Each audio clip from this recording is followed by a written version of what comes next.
She's been on a full year. So, no, okay. I think Katisha's. I feel like you want a year under your belt. I just hope that comes in person. I think that's helpful. Well, I never did either this year. I mean, I guess if they're willing to up their game.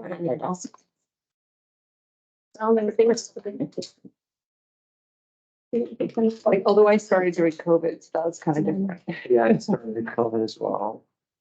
Started in some, like 20, was it? I feel like we've, Yeah, that's October 2020. Yeah, right in the heart of it. Yeah, same. I was like, I don't even think talk was coming in person when we started. because I remember my first meeting for the legal ethics committee was in person, and then like COVID hit almost immediately. Yeah. And so, and you weren't on, you said in that meeting, you were considering applying or something. Oh, No. yeah, for the commission, yeah. That's right, I was getting my arm twisted. Your former commissioner. Okay, so I think we have everyone back on the phone as well. So Commissioners McCauley and Payne and Mason. All here, we're good to go. Okay. I'm here, good to go. Terrific. Bergman and Mason, we haven't heard from yet. Okay, Commissioner Burke, is he even on? I don't see his name.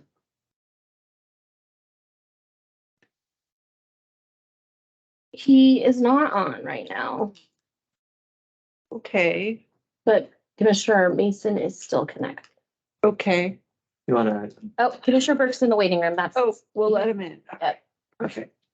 I think, sorry. And then we're resuming open session. yeah, so welcome everyone. We're renewing our commission meeting and reopening it in open session.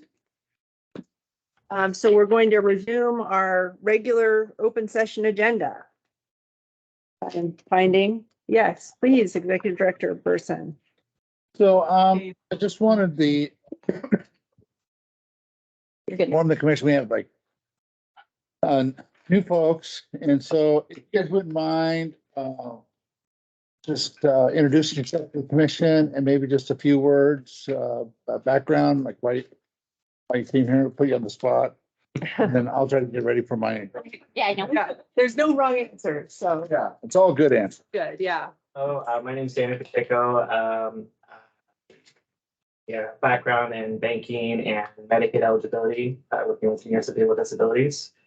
And what was the question? Something else to say? He's one of our new investigators. Oh, yeah, what do you do for, yeah, great. Well, welcome, it's great to have you.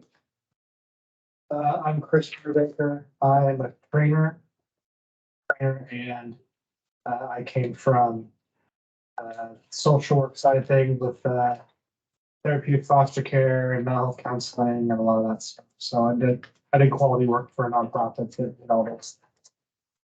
Perfect.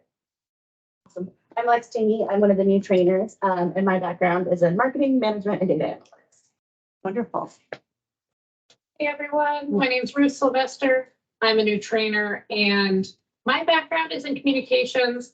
I have several English degrees and I've worked in science communication and academic work for curriculum as well. Wonderful. Well, I think Dan Gilbert stole your Shakespeare month, so. And then the fifth person who is not returned from lunch yet is our other new investigator, and his name is Andrew McIntyre. He was an employment adjudicator for Department of Employment, right? And he has some of that law training stuff Uh-oh. folks have. Right, well, we'll try not to hold it against him. Well, welcome. We're delighted to have you on board. You know, we've been talking for the last year about this additional authority that the legislature has granted us. And so we know you're going to be key players in that work. And, you know, it seems like a really tight-knit team. So it's great to have you on board, and I'm sure you'll be trained up and ready to go in no time. All right. Well, thank you, Ann. So I think we're at agenda item number 17. Is that where we're starting with the lobbyist penalty correspondence, or did you want to start somewhere else, or? No, it's just, it's worded funny in here. So really all we're talking about is the second quarter of 23. Okay, Because you folks previously had given a letter of education in third quarter 22. And in the first quarter 23, you reduced it to $130. So this third violation, my proposal is instead of 10%, it's 20%. Up to $3,550, which is $710. okay. Any, do we want to have a conversation about that? Anybody have any thoughts, or are we ready for a motion? The recommendation is third violation, assessing $710. Correct. Emily Weld. Oh, Mr. Fiscum. Yeah, Madam Chair, just a quick question for Mr. Burson or anybody else. I note that the person who's under consideration here has responded that she was on FMLA leave during those times and for that reason was late. I just wondered if you had any response to that. It's a curiosity more than anything else for me because I'm prepared to go with the motion that the vice chair makes in a moment. So thank you. Well, I think Does leave matter is, I guess, the question. So I will tell you that I believe that I'm taking care of it.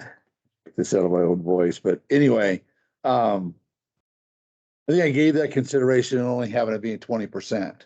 I mean, this person in quarter 3 of 22 was late. You folks did their education. I literally did 1 quarter on time. Quarter 2 was late. You reduced it down to $130. I'm sure that was 10%. And then here we are in just 1 more quarter later, we're actually up to $3,500 behind. So I think it just needs to get, I think they need to get our attention. And by the way, all of this can be done from the comfort of your home while you're on FMLA. Thank you for those comments. Any other thoughts from commissioners on the appropriate penalty here? So That's good. I don't, and it doesn't look like we don't have the respondent here with us now. Okay. Okay, do we have a motion? Yeah, Chair Hollister, I hereby move to approve the recommendation finding a third violation for the $710 regarding Emily Wild Turner, agenda item 17. Thank you for that. Seeing no discussion, I think we're ready to call the roll. Commissioner Burke, Aye. Commissioner Thompson, Aye. Commissioner McCauley, Aye. Commissioner Payne, Aye. Commissioner Lindsay, Aye. Commissioner Newell, Aye. Commissioner Mason, Aye. Commissioner Fiscum, Aye. Chair Hollister. Aye. Motion passes 9-0. Thank you. Agenda item number 18, Paula Leslie. Yes, Chair. It's another person that, they actually scored 2 letters of education, one in the first quarter of 20 and one in the first quarter of 21. So I wish it was generous. Now we've had quarter 2 and quarter 3 where we are late. My recommendation is no reduction. I would have been a third and fourth violation, but they're both underneath the minimum of $50. So my recommendation is no reduction of the $50 and the $30 for a total of $80. Chair Hollister, I hereby move to approve staff's recommendation of no reduction for Q2 2023. Same for Q3 2023 regarding Paula Leslie, agenda item 18. Okay. So we're imposing $80 total there. The motion. Yes. Okay. Okay. We call the roll, please. Commissioner Thompson, Aye. Commissioner McCauley, Aye. Commissioner Payne, Aye. Commissioner Lindsay, Aye. Commissioner Newell, Aye. Commissioner Mason, Aye. Aye. Commissioner Fiscum, Aye. Commissioner Burke, Aye.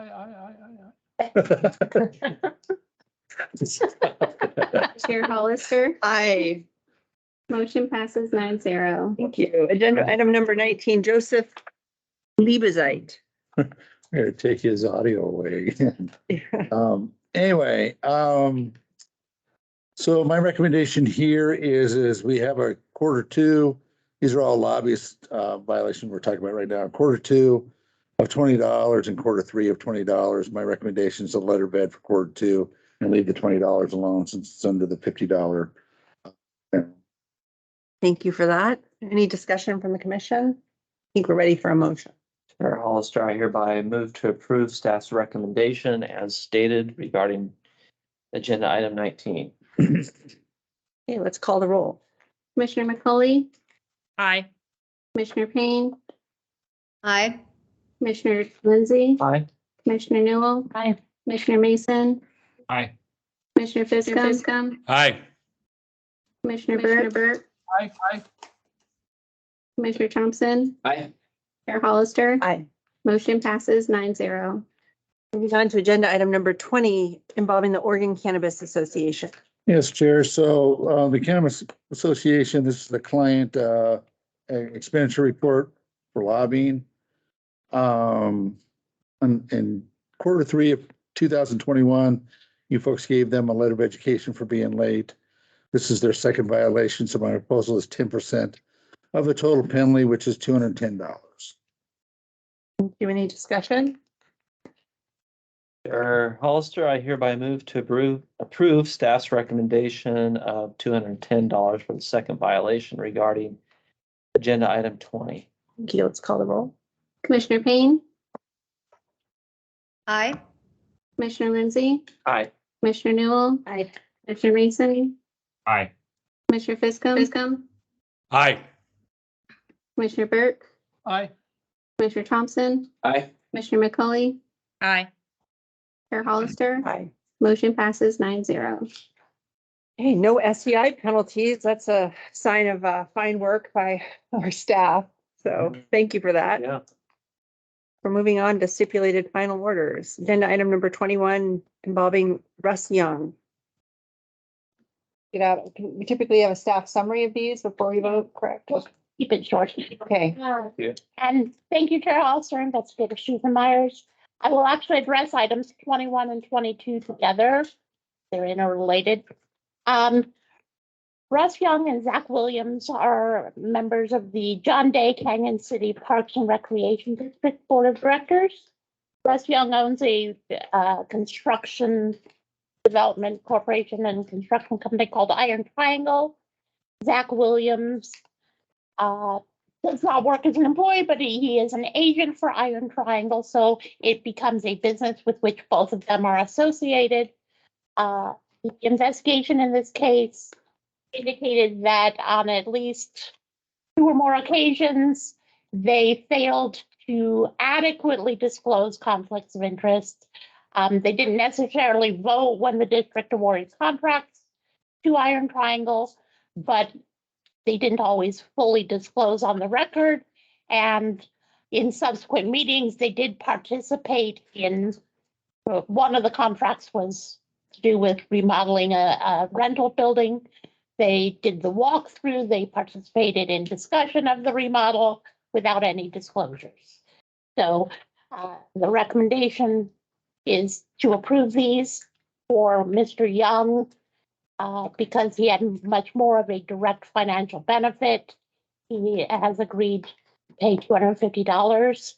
For Mr. Williams, he would be receiving a letter of education.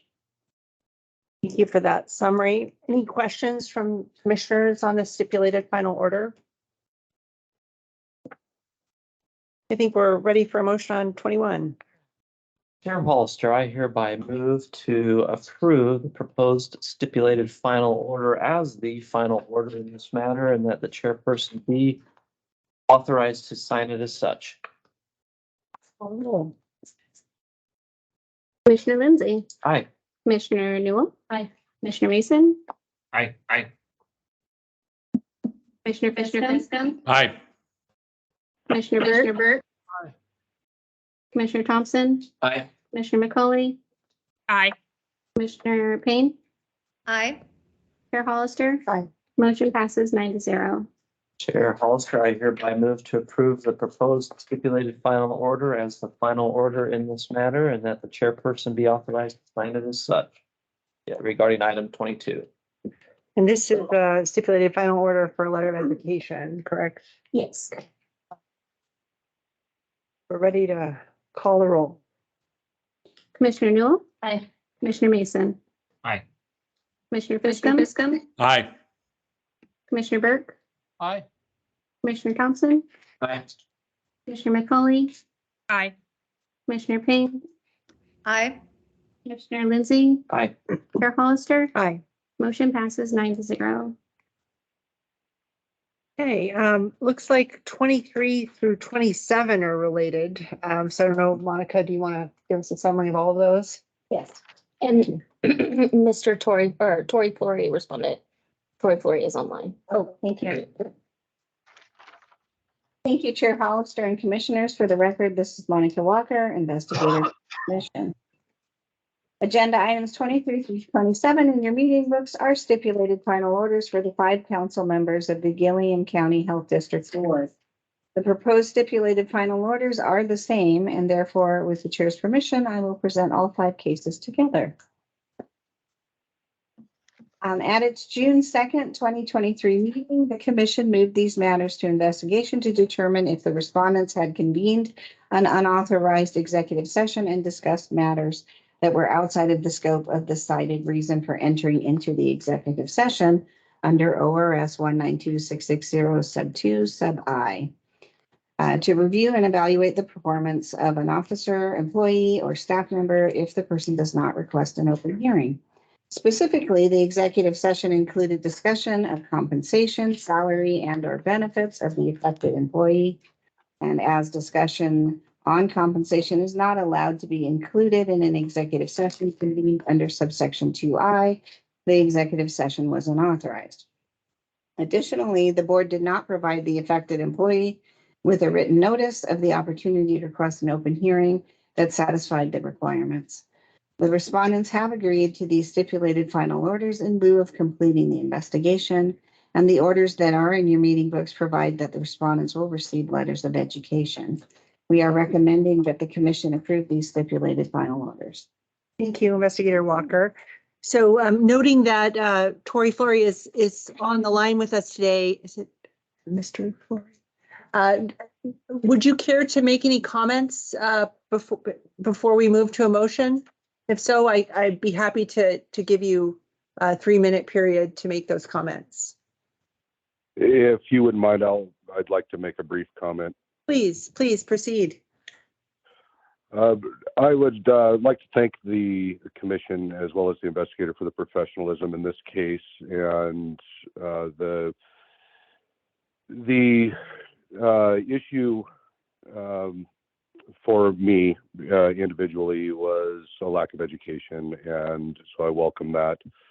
I've since this issue arose, I sought out further education and knowledge regarding these subjects so I can be better versed in the future and attempt or do everything that I can to avoid any of these type of indiscretions in the future. Again, I thank you very much for giving us an opportunity to address this and the professionalism your organization has taken in the course of it. So thank you.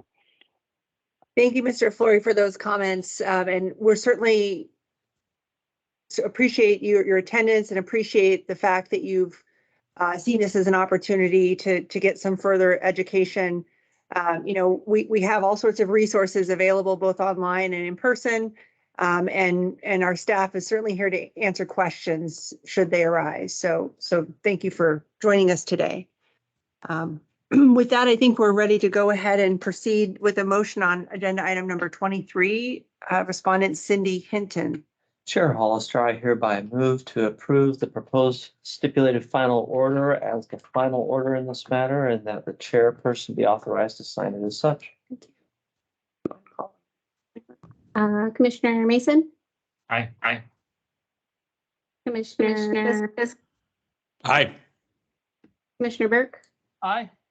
Commissioner Thompson, Aye. Commissioner McCauley, Aye. Commissioner Payne, Aye. Commissioner Lindsey, Aye. Commissioner Newell, Aye. Chair Hollister. Aye.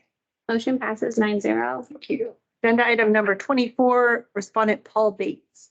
Chair Hollister, I hereby move to approve this proposed stipulated final order as the final order in this matter, and that the chairperson be authorized to sign it as such regarding item number 24. Commissioner Mason, I, Commissioner Fiscum, Aye. Commissioner Burke, Aye. Commissioner Thompson, Aye. Commissioner McCauley, Aye. Commissioner Payne, Aye. Commissioner Lindsey, Aye. Commissioner Newell, Aye. Chair Hollister. Aye. Motion passes 9-0. Agenda item number 25 involving respondent Tori Flory. Chair Hollister, I hereby move to approve the proposed stipulated final order as the final order in this matter, and that chairperson be authorized to sign it as such. Let's call the roll. Commissioner Fiscum, Aye. Commissioner Burke, Aye. Commissioner Thompson, Aye. Commissioner McCauley, Aye. Commissioner Payne, Aye. Commissioner Lindsey, Aye. Commissioner Newell, Aye. Commissioner Mason. Aye. Chair Hollister. Aye. Motion passes 9-0. Okay, agenda item number 26 involving Lisa Helms, excuse me. Chair Hollister, I hereby move to approve the proposed stipulated final order as the final order in this matter, and that the chairperson be authorized to sign it as such. Let's call the roll. Commissioner Burke, Aye. Commissioner Thompson, Aye. Commissioner McCauley, Aye. Commissioner Payne, Aye. Commissioner Lindsey, Aye. Commissioner Newell, Aye. Commissioner Mason, Aye. Commissioner Fiscum, Aye. Chair Hollister. Aye. Motion passes 9-0. Finally, agenda item number 27, Ashley McIntosh. Chair Hollister, I hereby move to approve the proposed stipulated final order as the final order in this matter, and that the chairperson be authorized to sign it as such. You? Commissioner Thompson. Aye. Commissioner McCauley, Aye. Commissioner Payne, Aye. Commissioner Lindsey. Aye. Commissioner Newell. Aye. Commissioner Mason, Aye. Commissioner Fiscum, Aye. Commissioner Burke, Aye. Chair Hollister. Aye. Motion passes 9-0. Thank you. Thank you, Mr. Flory, for joining us today. And that means your matter is concluded. Let's Thank move you very forward. much to you and the commission. You're welcome, sir. Okay, moving on to agenda item number 28, involving respondent Pete Morse. We will hear 28 through 30 together. Oh, okay. Yeah, those are. Okay, thank you. Okay. Thank you, Chair, Commissioners. This is Investigator Hillary Marietta. Agenda items 28, 29, and 30 are stipulated final orders for Pete Morse, Brad Wilson, and Michael Thompson, school board members for Lynn County School District AJ or GAPS. On February 27, 2023, the board held an executive session convened under ORS 192.660 sub 2A, which provides that a governing body may hold an executive session to consider the employment of a public officer, employee, staff member, individual agent. The February 27th executive session was held to approve contract renewals for teachers in the district. The list of teachers up for contract renewal or extension are placed on a list that the school board then votes only once to approve. And the intent of sub 2A is to allow a public body to consider whether to hire an individual and fill a vacancy once the prerequisites have been met, and does not permit the discussion of a list of employees up for contract renewal or extension. Because of this, they violated ORS 192.660. The offers for Pete Morse and Brad Wilson are for letters of education, whereas Mr. Thompson has a prior executive session violation, so the offer is a $100 fine. Thank you for that. And I feel like I recall, I just have a question really quickly. I feel like I recall we talked about the possibility of a class except. So Mr. Morse had two cases. He had an Okay. ethics case and an executive session case. Okay, and this is just the executive session Correct. case. Okay. Yes, I was so there will be an investigation report for that one. perfect. Okay, Yeah. I'm tracking. Yeah. It's always a good sign. All right, thank you for that report. And it looks like we don't have a respondent here today, so I'm looking for a motion. Chair Hollister, regarding agenda item 28, I hereby move to approve the proposed stipulated final order as the final order in this matter, and that the chairperson be authorized to sign it as such. Thank you. Let's call the roll. Commissioner McCauley? Aye.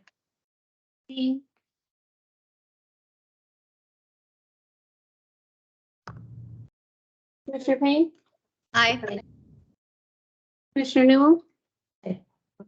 Commissioner Lindsey? Aye. Commissioner Mason? Aye. Commissioner Fiscum? Aye. Commissioner Burt? Aye. Commissioner Thompson? Aye. Chair Hollister? Aye. Motion passes 9-0. Thank you. Agenda item number 29 involving Brad Wilson, assuming same report. We're ready for a motion. Chair Hollister, I hereby move that the commission approve the proposed stipulated final order as the final order in this matter, and that the chairperson be authorized to sign it as such. Thank you. Let's call the roll. Commissioner Payne? Aye. Commissioner Lindsey? Aye. Commissioner Newell? Aye. Commissioner Mason? Aye. Commissioner Fiscum? Aye. Commissioner Burt? Aye. Commissioner Thompson? Aye. Commissioner McCauley? Aye. Chair Hollister? Aye. Motion passes 9-0. Okay, agenda item number 30 involving Michael Thompson. Chair Hollister, I hereby move that the commission approve the proposed stipulated final order as the final order in this matter, and that the chairperson be authorized to sign it as such. Thank you. Let's call the roll. Commissioner Lindsey? Aye. Commissioner Newell? Aye. Commissioner Mason? Aye. Commissioner Fiscum? Aye. Commissioner Burke? Aye. Commissioner Thompson? Aye. Commissioner McCauley? Aye. Commissioner Payne? Aye. Chair Hollister? Aye. Motion passes 9-0. Okay, moving forward, I think we have one person attending, right, for this next group. Respondent Jason Patton, is he joining us? Okay, is he already here today? All right. So next we're moving on to agenda items number 31 through 37. And I understand that we have Mr. Jason Patton here with us today. Good afternoon, sir. Good afternoon. Okay, so we're going to go ahead and proceed to hear the staff report on the stipulated final order, and then I'll invite you to make any comments you'd like to make after that. Okay. Thank you, Chair Hollister and Commissioners. For the record, this is Monica Walker, investigator for the Commission. Agenda items 31 through 37 in your meeting books are stipulated final orders for the 7 council members for the city of Canby. 2 of the 7 council members self-reported, one of which was Mr. Patton.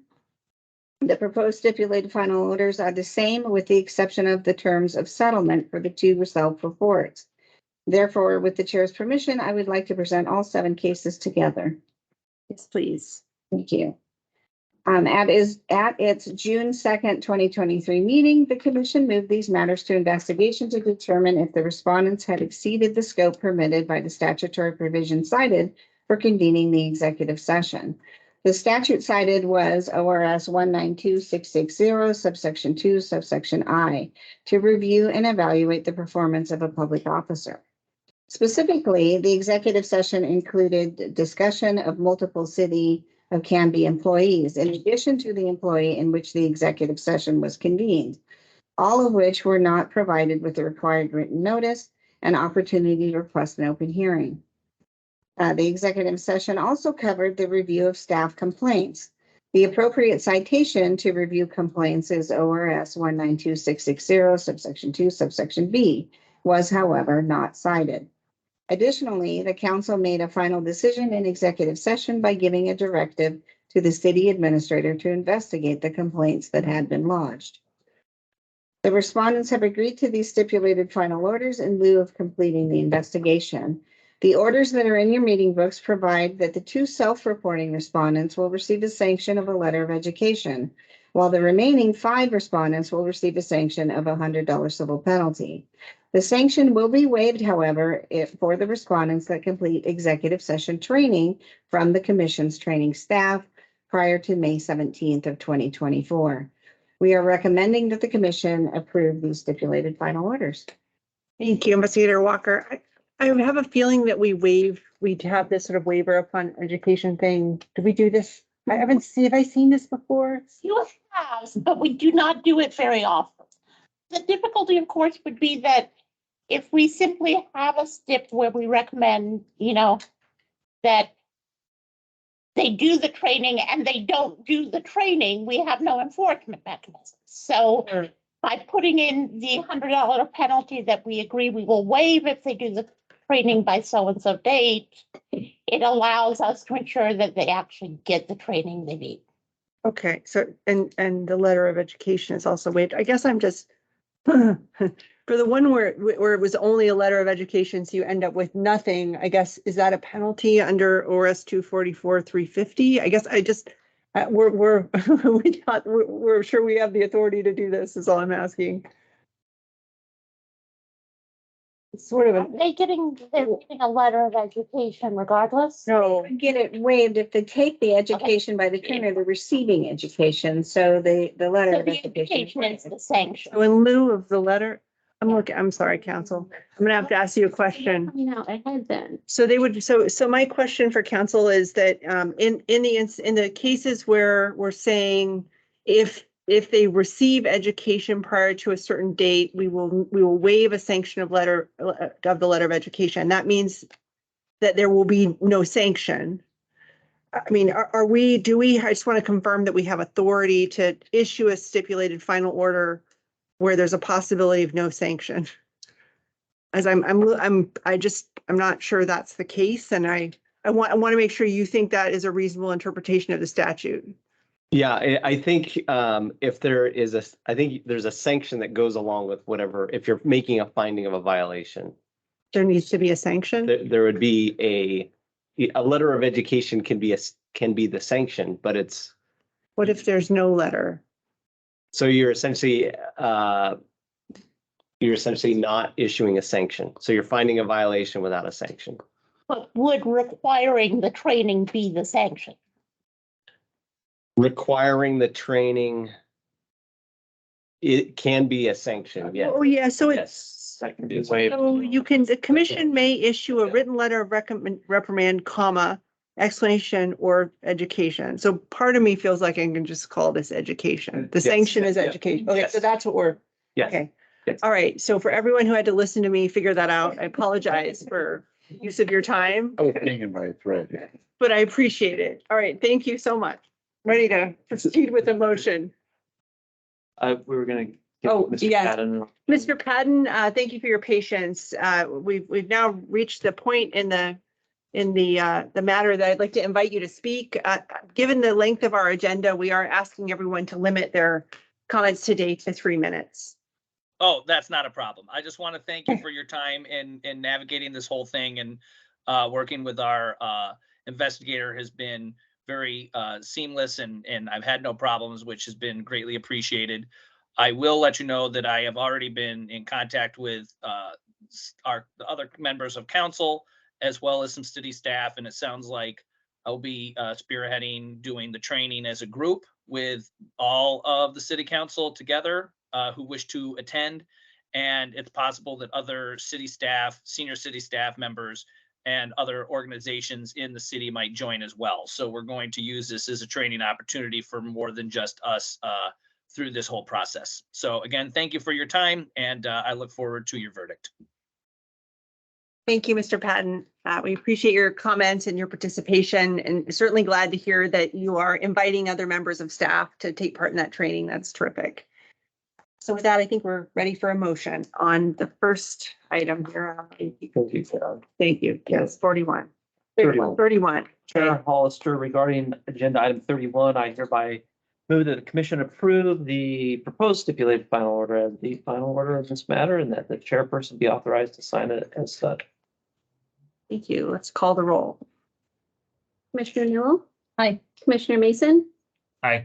Commissioner Fiscom? Aye. Commissioner Burke? Aye. Commissioner Thompson? Aye. Commissioner McCauley? Aye. Commissioner Payne? Aye. Commissioner Lindsey? Aye. Chair Hollister? Aye. Motion passes 9-0. Chair Hollister, regarding agenda item 32, I hereby move that the commission approve the proposed stipulated final order as the final order in this matter, and that the chairperson be authorized to sign it as such. Let's call the roll. Commissioner Mason? Aye. Commissioner Fisk? Aye. Commissioner Burke? Aye. Commissioner Thompson, Aye. Commissioner McCauley, Aye. Commissioner Payne, Aye. Commissioner Lindsay, Aye. Commissioner Newell, Aye. Chair Hollister. Aye. Motion passes 9-0. Okay. Chair Hollister, regarding agenda item 33, I hereby move that the commission approve the proposed stipulated final order as the final order in this matter, and that the chairperson be authorized to sign it as such. Thank you. Commissioner Mason, Aye. Commissioner Fiscum, Aye. Commissioner Burke. Commissioner Thompson, Aye. Commissioner McCauley, Aye. Commissioner Payne, Aye. Commissioner Lindsay, Aye. Commissioner Newell, Aye. Chair Hollister. Aye. Motion passes 9-0. And Chair Hollister, regarding agenda item 34, I hereby move that we approve as the proposed stipulated final order as the final order in this matter, and that the chairperson be authorized to sign it as such. Thank you. Let's call the roll. Commissioner Fiscum, Aye. Commissioner Burke, Aye. Commissioner Thompson, Aye. Commissioner McCauley, Aye. Commissioner Payne, Aye. Commissioner Lindsay, Aye. Commissioner Newell, Aye. Commissioner Mason, Aye. Chair Hollister. Aye. Motion passes 9-0. Chair Hollister, regarding agenda item 35, I hereby move to approve the proposed stipulated final order as the final order in this matter, and that the chairperson be authorized to execute it as such. Thank you. Let's call the roll. Commissioner Burke, Aye. Commissioner Thompson, Aye. Commissioner McCauley, Aye. Commissioner Payne, Aye. Commissioner Lindsay, Aye. Commissioner Newell, Aye. Commissioner Mason, Aye. Aye. Commissioner Fiscum, Aye. Chair Hollister. Aye. Motion passes 9-0. Chair Hollister, regarding agenda item 36, I hereby move that the commission approve the proposed stipulated final order as the final order in this matter, and that the chairperson be authorized to sign it with a blue pen. Let's call the roll. Commissioner Thompson, Aye. Commissioner McCauley, Aye. Commissioner Payne, Aye. Commissioner Lindsay, Aye. Commissioner Newell, Aye. Commissioner Mason, Aye. Aye. Commissioner Fiscum, Aye. Commissioner Burke, Aye. Chair Hollister. Aye. Motion passes 9-0. You know, we And- probably should have divided the question on the color of the pen. Ron prefers blue. Commissioner Hollister, regarding agenda item 37, I hereby move that the commission approve the proposed stipulated final order as the final order in this matter, and that the chairperson be authorized to sign it as such. Thank you. Let's call the roll. Commissioner McCauley, Aye. Commissioner Payne, Aye. Commissioner Lindsay, Aye. Commissioner Newell, Aye. Commissioner Mason, Aye. Aye. Commissioner Fiscum, Aye. Commissioner Burke, Aye. Commissioner Thompson, Aye. Chair Hollister. Aye. Motion passes 9-0. Okay, thank you for that. Thank you, Mr. Padden, for joining us. We're going to move Yes. on. Thank you and have a wonderful weekend. You too. So now we're moving on to, it's like they're individual. So agenda item number 38. And do we have, okay. We have Miss Eldridge with us. So good afternoon, Ms. Eldridge. So we're ready to consider the stipulated final order in your matter. I'm going to go ahead and ask staff to summarize it for us. And then when we're through with that, I'll invite you to make any comments you might have. Which we'll have to ask you to limit to 3 minutes, just given the length of our agenda. So with that, we're going to go ahead and proceed to staff summary. Chair Hollister, Investigator Susan Myers. At its last meeting, the commission moved this matter from preliminary review to investigation. As I indicated in the preliminary review, we had all the information we really needed. There was a technical violation. In the July 5th meeting of the Ashland Park and Recreation Commission, Ms. Eldridge, who was on the commission, was being considered to be hired as the park district's interim parks director. She did not vote on the matter, and she did eventually actually leave the room, but she failed to adequately disclose her conflict of interest. So the stipulated final order in your meeting books proposes a letter of education. Ms. Eldridge has been very receptive to getting some additional training or education so that she better understands the process. Thank you for that summary. So Ms. Eldridge, it's now the time. If you'd like to make any comments, I'd like to welcome you to do so. Thank you so much. I really feel like I said everything I needed to say at the last meeting, but thanks again to Susan. And I appreciate you walking me through this process. And just to kind of reiterate that there was legal precedent. I was operating under their guidance, and that this was, it was a mistake on my part. Certainly not intended, and understand now that I need to declare a conflict of interest at the beginning of every agenda item at every meeting. So thanks so much. Thank you, Ms. Eldridge, for attending and for your participation with the process. I'm glad to hear that you feel confident now in how these conflict of interest declarations work. And you should feel free to contact staff anytime if you have questions about that. So with that, I think we're ready for a motion. Chair Hollister, I hereby move that the commission approve the proposed stipulated final order as the final order in this matter. And that the chairperson be authorized to execute it as such. Thank you. Let's call the roll. Commissioner Lindsey. Aye. Commissioner Newell. Aye. Commissioner Mason. Aye. Aye. Commissioner Benson. Aye. Commissioner Burke. Aye. Aye. Commissioner Thompson. Aye. Aye. Commissioner McCully. Aye. Commissioner Payne. Aye. Chair Hollister. Aye. Motion passed 9-0. Okay, so now we're moving on to another section of the agenda with default final orders. So assuming no one is appearing for those, given the nature of, oh, well, wait a minute. No, they are not. Okay, that makes sense.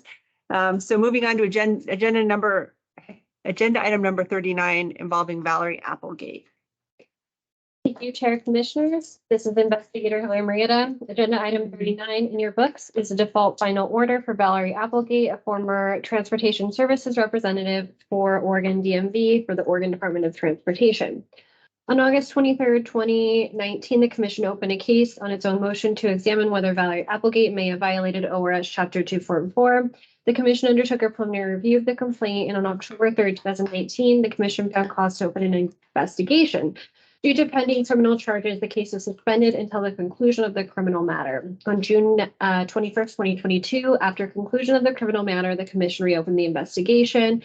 And on December 17th, 2022, following that investigation, the Commission made a preliminary finding that Valerie Applegate violated ORS 244.040.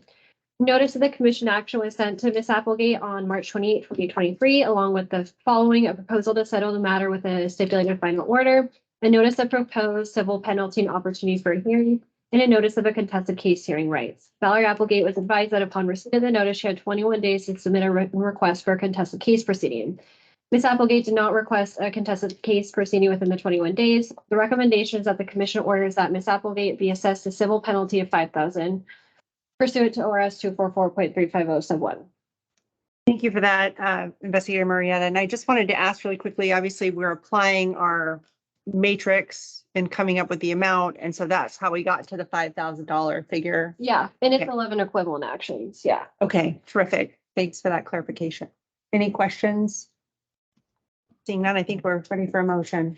Chair Hollister, regarding agenda item 39, I hereby move that the commission approve the proposed default final order as the final order in this matter, and that the chairperson be authorized to sign it. Thank you. Let's call the roll. Commissioner Newell. Wow. Commissioner Newell. Aye. Commissioner Mason. Aye. Commissioner Fisker. Aye. Commissioner Burke. Aye. Commissioner Thompson. Aye. Commissioner McCully. Aye, sorry. Commissioner Payne. Aye. Commissioner Lindsey. Aye. Chair Hollister. Aye. Motion passed 9-0.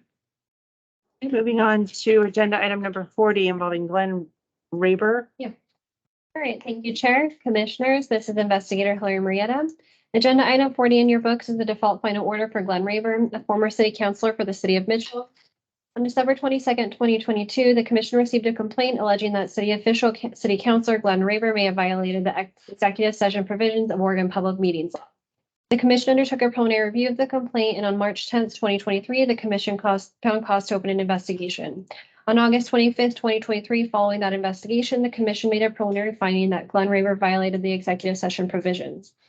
Notice of the commission action was sent to Glenn Raber on September 7th, 2023, along with the following: proposal to settle the matter, notice of proposed civil penalty, and opportunity for a hearing, and a contested case hearing rights.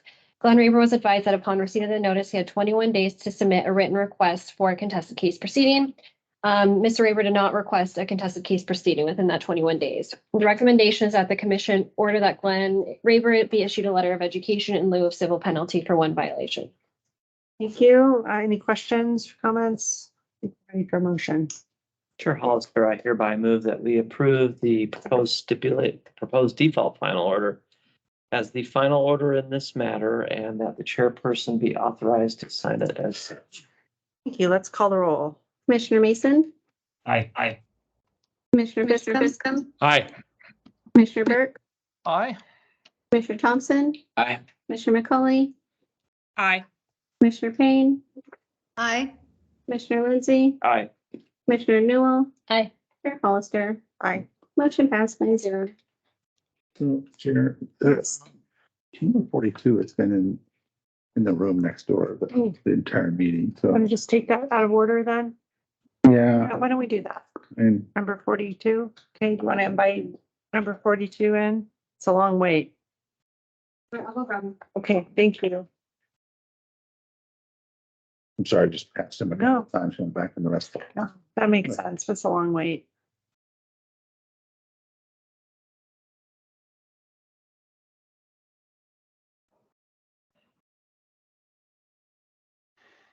So I guess, would we still hear 41 and 42 together? No. No, they're different. Okay, And 41 is online.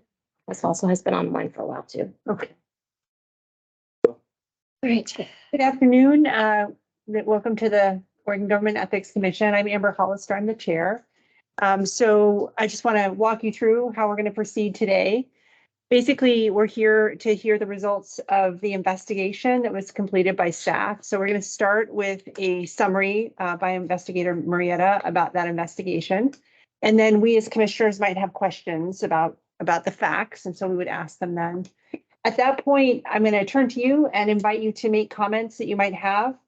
We are going to ask that you limit your comments to 3 minutes just because of the length of the agenda. And after that, we'll go ahead and discuss as a commission how to move forward. So essentially, we can either go ahead and dismiss the matter, or we can make a preliminary finding of one violation of ORS 192.660 sub 2.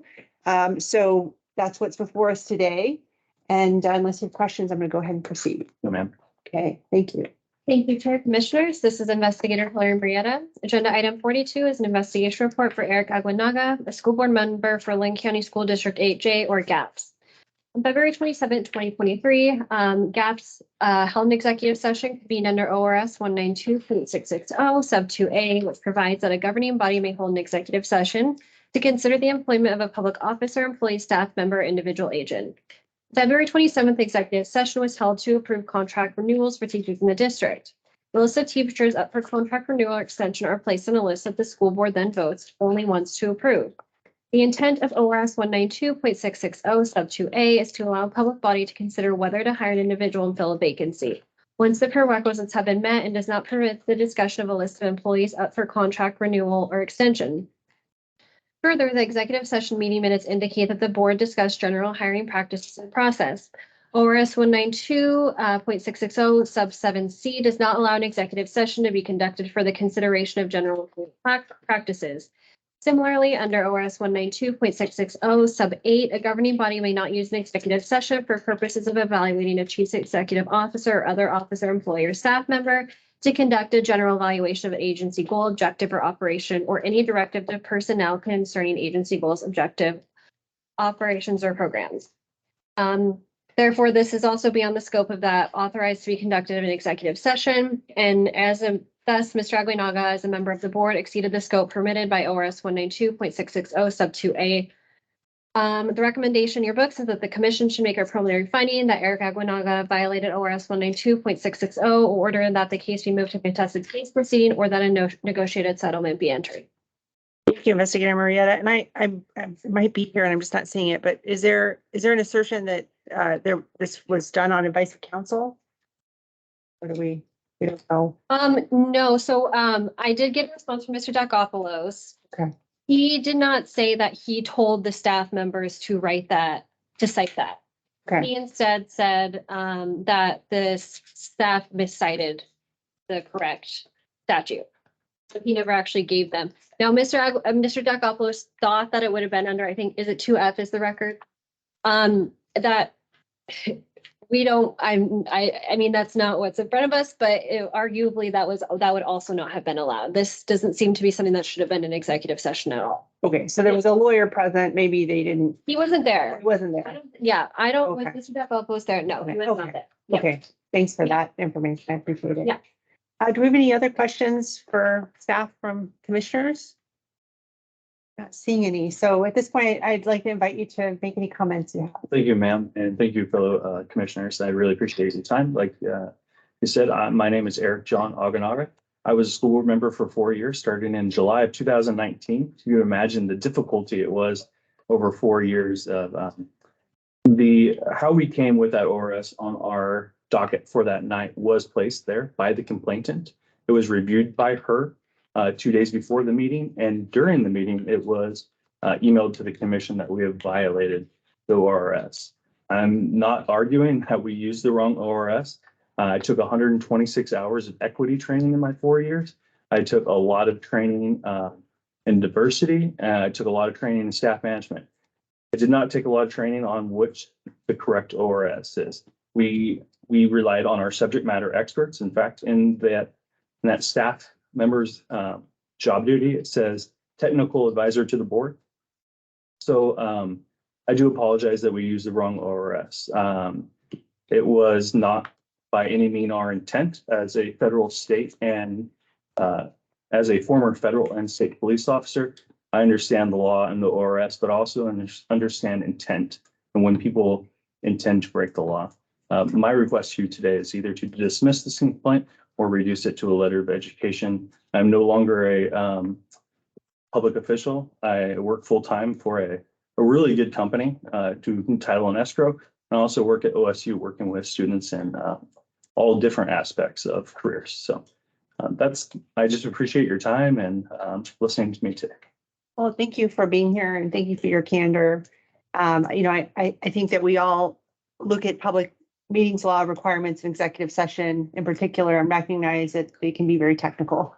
And so it's understandable that, when there's a gap in training, people are much more likely to make mistakes. And so I'm glad that you're here today and that you're able to learn about the process. And certainly this in no way diminishes your public service on the school board. So I think, are there any other questions or? I just had a Yes, quick comment. please. So I just want to be clear. So if you may still be a public official working for OSU. It's not just elected officials that we deal with.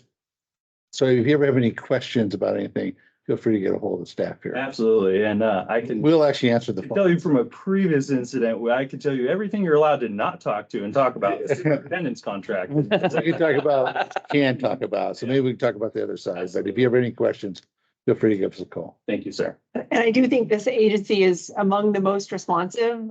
So, really, you can pick up the phone and there'll be a real live person on the other end. It's pretty amazing. So the two things we can do today are either move to dismiss or make a preliminary finding. So you mentioned reducing it to a letter of education. Certainly staff can talk with you about whether or not there's an opportunity to settle the matter. But we don't have that as an option to vote on today, just because of the way the procedure is set up in statute. So I just wanted to let you know that we're not, if we move to make this preliminary finding, we're not closing the door to that sort of conversation with staff. So, okay. I think we're ready for a motion.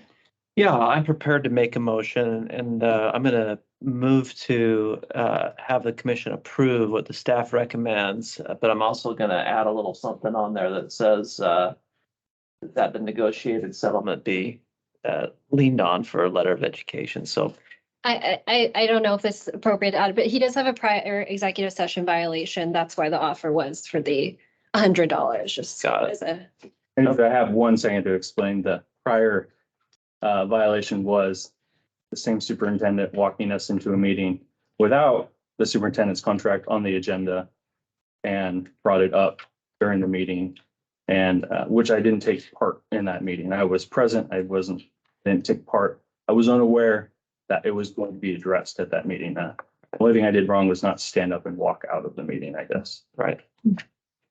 So I'm prepared to make that motion, but I don't want to jump in front of anybody in the line that might have another motion. Okay. Chair Hollister, I hereby move that the commission make a preliminary finding that Mr. Aginaga committed one violation of ORS 1926602 at the board's February 27, 23 executive session meeting, and that the commission should order that the case be moved to either a contested case proceeding or that a negotiated settlement be entered. Thank you for that motion. Any discussion on the motion from commissioners? Not seeing any discussion, so I think we're ready to call the roll.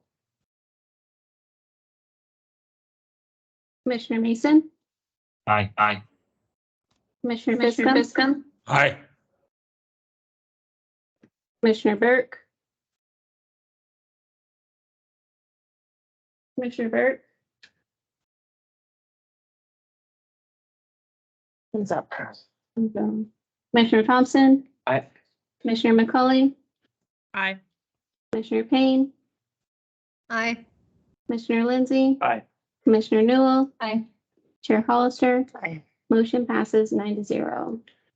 So we've gone ahead and made a preliminary finding. So what this does is sort of opens the door for conversation with staff about the possibility of a stipulated final order. So I know staff will be in touch with you and we appreciate your presence and your candor today. Thank you. Have a good holiday weekend. Thank you. As well. Okay, so we're going to go backwards in the agenda and just catch agenda item number 41. And I understand we have Mr. Morse with us. Mr. Morse, can you hear me okay? You may be on mute. I just want to check that you're here with us. Okay. He's on the phone. Oh, okay. You might need to press *6 in order to unmute yourself, Mr. Morse, just to let you know. So we're going to go ahead and proceed to hear your matter. Agenda item number 41. And the way that we'll proceed is I'll ask staff to provide a summary of the investigation. And at that point, I'll invite you to make any comments after the staff summary. We're going to ask today that you limit your comments to 3 minutes, just given the length of our agenda. Oh, great. I can hear you. That's terrific. So our technology is working. Great. Okay, thank you. Great, thank you, Chair Commissioners. This is Investigator Hillary Marietta. Agenda item 41 is an investigation report for Pete Morse, a school board member for Lynn County School District 8J, also known as GAPS. The complaint in this case alleges that Pete Morse failed to declare an actual conflict of interest at the February 27th, 2023 board meeting before voting on teacher contract renewals for the district that included the contract renewal for his wife, Molly Morse. Information available during the investigation indicated that Mr. Morse participated and voted on the teacher contract renewals during the February 27th board meeting and failed to announce an actual conflict of interest. However, based on the investigation, it appears that Pete Morse's wife may be part of a class. If the commission determined that Mr. Morse's wife is a part of a class and that the class exception applies, it appears that Mr. Morse would not have violated ORS 244.120 sub 2. Commission staff obtained copies of 15 randomly selected teacher contracts from the provided list, including Mrs. Moore's contract. In looking at the contracts for the randomly selected teachers, the contract language in them appears to be a form agreement. The differences in the contract languages appears to involve the position, location, department, and teachers' respective salaries. It appears that the salary is different for each contract dependent on the teacher's salary schedule, as well as whether an employee is full or part-time. In Commission Advisory Opinion 21-110A, signed by, at the time, Chair Dan Mason, the commission was presented with a question of whether a conflict of interest arises when a county commissioner votes to approve a collective bargaining agreement and subsequently votes to approve a county budget where the commissioner's spouse was a county employee. In that advice, the commission found that in approving the CBA, the commissioner would not be met with a conflict of interest in approving the elements of the CBA in which all members of the bargaining unit, including his spouse, were treated the same. For example, 2% across the board cost of living increase would affect all union members of the class to the same proportional degree. If, however, there's a provision in the CBA that financially affects only a smaller subset of the bargaining unit to which his spouse belongs, he would be met with a conflict of interest. In this instance, the board has chose to place all the individual teacher contract renewals, including Mr. Moore's wife contract, on the consent agenda as one voting item. As a result, in voting on the item that included his wife's individual contract, Mr. Morse was met with an actual conflict of interest. In determining its analysis of whether a class exception exists, the commission would need to identify the members of the class of which Mr. Morse's wife belongs and determine whether Mr. Morse's vote to approve his wife's contract affected his wife's contract to the same degree as the other members of the class to which his wife belongs. Potential members of the class could include all of the teachers facing contract renewals within the district or some lesser group of specific teachers in specific years of service. And then if the commission finds that a class exception does not apply, the commission should make a preliminary finding that Mr. Morse violated ORS 244.120 sub 2 in order that the case be moved to a contested case proceeding or that a negotiated settlement be entered. And I do have one final thing to add.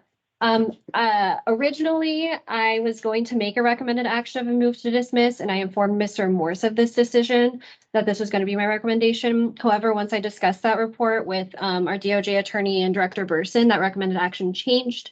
And I understand that this was probably frustrating to Mr. Morse. And I do want to let the commission know that if I had made an offer to Mr. Morse prior to the investigation report coming out, it would have likely been for a letter of education. And should the commission make the preliminary finding of violation, this will not change what the offer would ultimately be, should, you decide to go that route. Thank you for that, Investigator Marietta, and certainly class exception is sort of its own category of goods. So you see us ask for an explanation every single time it comes up. So we can appreciate the complexity.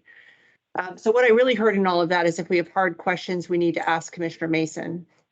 That He signed sign the opinion letter. Hopefully you're on point. I think Commissioner Mason has left the room. No, I said yikes. So I do think my preference is maybe we talk a little bit about class exception, or we have the respondent speak. Does that work for people? Yeah. Okay. So what's before us today, I mean, as Investigator Marietta indicated, is this is a case where we need to make a call on class exception, and that's something that the commission has to do. Our staff can't do it for us. So there's sort of two steps to the process, kind of a do-si-do, right? So the first step is you just determine what the class is, and the second step is you determine whether or not the members of the class are sort of evenly affected by the decision. And if the answer is yes, then you move on and find a class exception. So I guess the first question is there a class here, and what is the class? And I guess I'm looking at my fellow commissioners and council to see if they have an opinion on that. I think Investigator Marietta suggested that one possible class is the teachers filing for renewal. For renewal? Yes, yeah. Renewal. It's all of those together. Which were hundreds.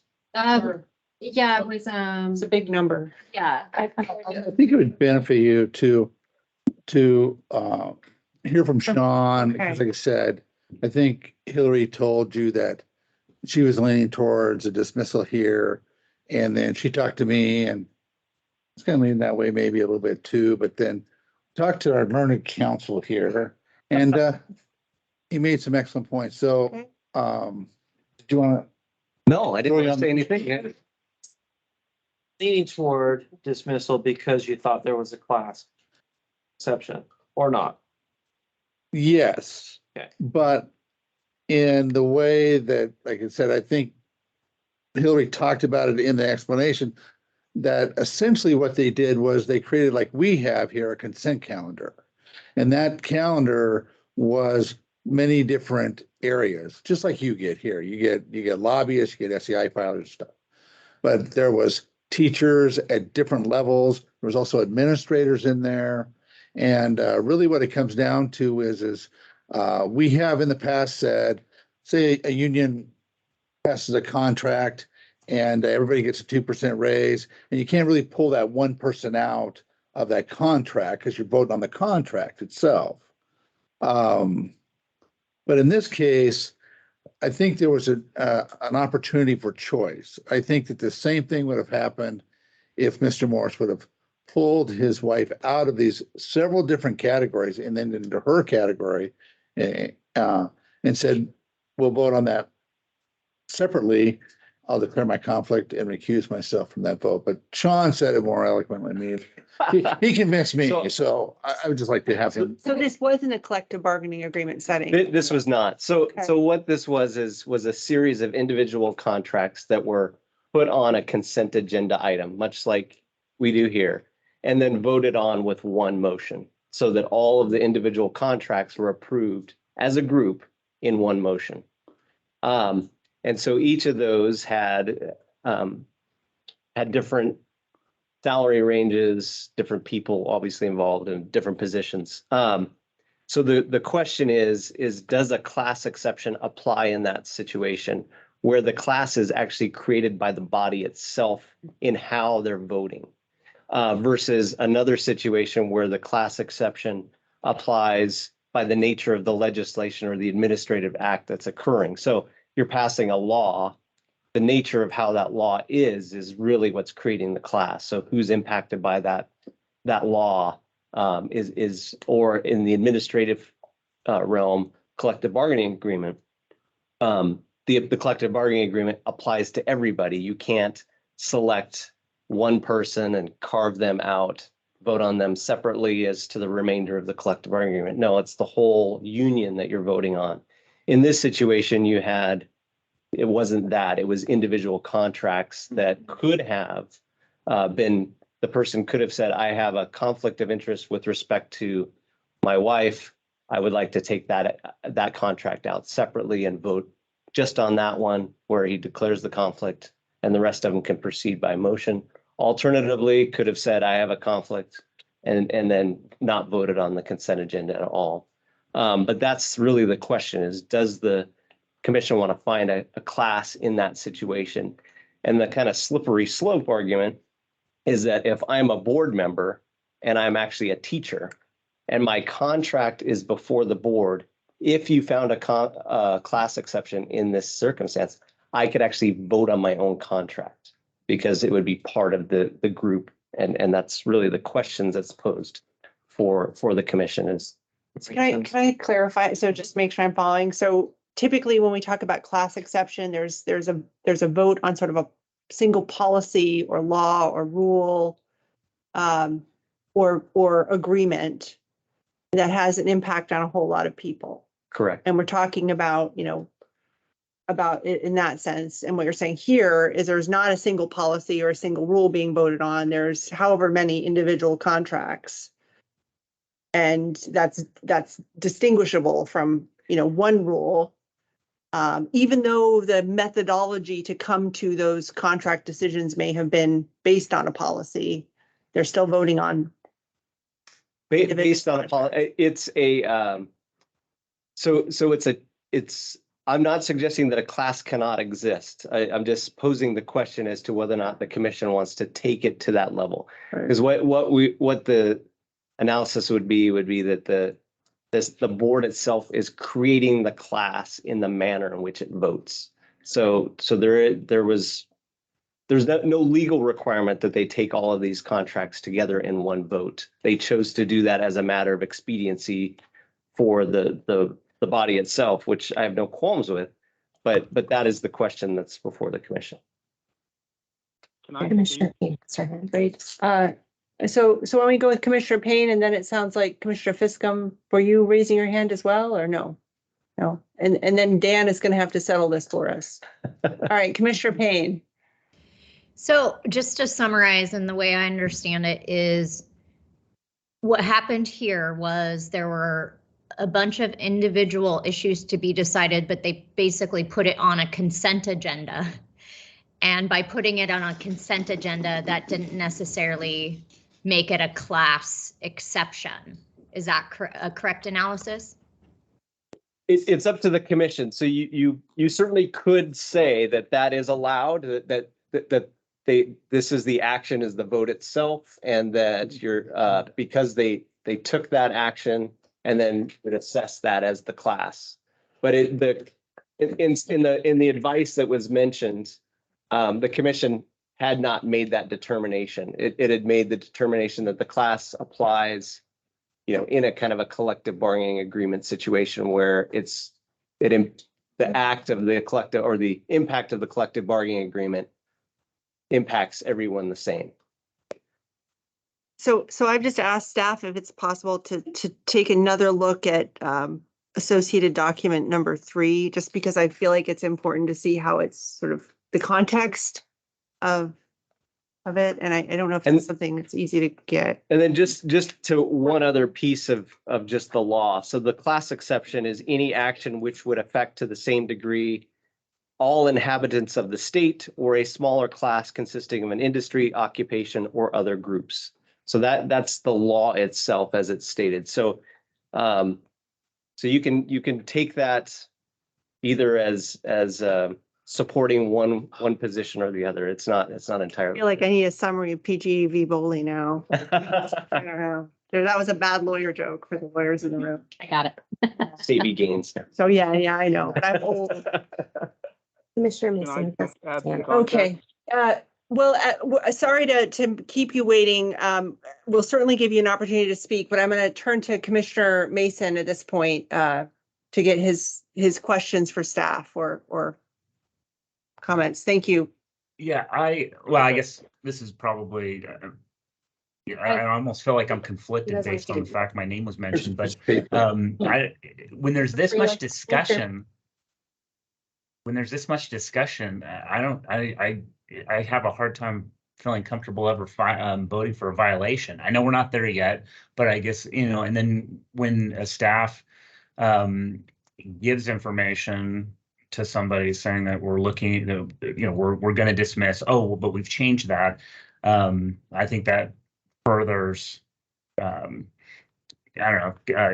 more of a conflict of the situation. So, have you had that? Have you had this before, Director Burson, where information from staff has gone to a respondent in one way, and then we had to come back and say, well, no, technically, we're not going to move to dismiss? Nothing comes to the front of my brain right now. I mean, our investigators have discussions all the time with respondents out there and looking for different materials and stuff. And like I said, but nothing specifically at this point. But anyway, Okay. I had some other. I'll save the rest of my commentary for when it's time. Thank you. Let's say one more thing. Yeah, please. So, whichever way the commission goes, I think what Sean and I are trying to say is that this is not a class. So if you vote to dismiss, which you have that ability to do, tying to a class, I think puts this agency, like I said, kind of on that slippery slope that governing bodies can create a class in this situation, take all kinds of different contracts, put them in the same boat, and then say that's a class. So I'm happy to talk about class all you want, but in the reason, if you choose to dismiss this, I think would just be your discretion to do that. I mean, I would hate to tie that to that we have determined this type of action is a class, and that's probably why it changed my mind. So. If I can say something, Yeah, please do. I don't think that we should define this as a class because we'd be setting a precedent. Now, whether we want to dismiss or not, that's another question. That's what I was going to say. So, Okay, thank you for that. I mean, I'll just weigh in. I mean, I certainly see the wisdom of our council's sort of outline of why it would be prudent not to consider this a class. I appreciate that. I think I'm struggling with the language the legislature has provided us, which is any action in the person's official capacity. And I just, that which would affect to the same degree a class. So, I mean, in my mind, I always have thought about this as the action would be the adoption of a law or policy, but I don't see that in a statute. And so, I mean, I'm just going to sort of put that out there that I think there might be, might be a little bit loosely written. And that's often the case with legislation. I mean, when I look at this, there's certainly, long groupings of names of apparently similarly situated members of an occupation. And so it's just the way that this statute is written. I just wonder if this might be something we need to flag for future rulemaking. I think it absolutely would be great for future rulemaking. I would also just point back to the advisory opinion that the commission has already issued, which would essentially found that when the in the advisory opinion, when the commissioner or the county commissioner was set to vote on this on a budget that included their relative salary, that in that advice the commission found that did create a conflict of interest in that situation. So the passage of a budget at the county level that included the salary of the individual. And so the question in this case is, even, because these were the salaries of the individuals, is that more like the budget situation that the commission previously found a conflict existed, or is that more like the collective bargaining agreement that the commission found a conflict of interest did not exist? So not to put an additional twist on that, but it is a. So. Yeah, and just for commissioners, the opinions that our council is referencing are summarized on pages 208 and 209 of your book. Any other comments from commissioners or questions? Okay, all right. So seeing that, I think we're ready to move on to the portion of the proceeding where we invite the respondent, Mr. Morse, to share comments that he might have. Mr. Morse, I can give you 3 minutes to share any comments you might have about this matter. Okay, thank you. Thank you for letting me speak. A few things.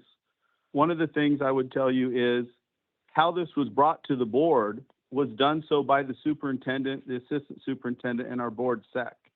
The idea of breaking them apart wasn't customary or anything that we had known anything about. Hindsight being 2020, of course, I would have taken myself out. We would have got the same result. When this topic came up, my wife's name never came up. There was a list of, it's like an 8-page long list of names. It's like 550 people. The other thing I would point out is, and this is unfortunate and it shouldn't change your ruling, but it is one of the things that in a good system you think would help. The person who filed this complaint was at the pre-board meeting when we decide how to do these meetings, was also at the board meeting at the table, and could have said, hey, best way to do this would be this. All understood. For me, not a lawyer, someone who's volunteering my time on a school board, I ask for the expertise of the staff. The staff, it had been history for them to bring these contracts to the school board in this manner. It was a big, long list. We talked about one individual on it because one individual out of all those hadn't been recommended to maintain, get another 2-year contract. But other than that, there was 550 people on this list that we were basically accepting the superintendent's recommendation.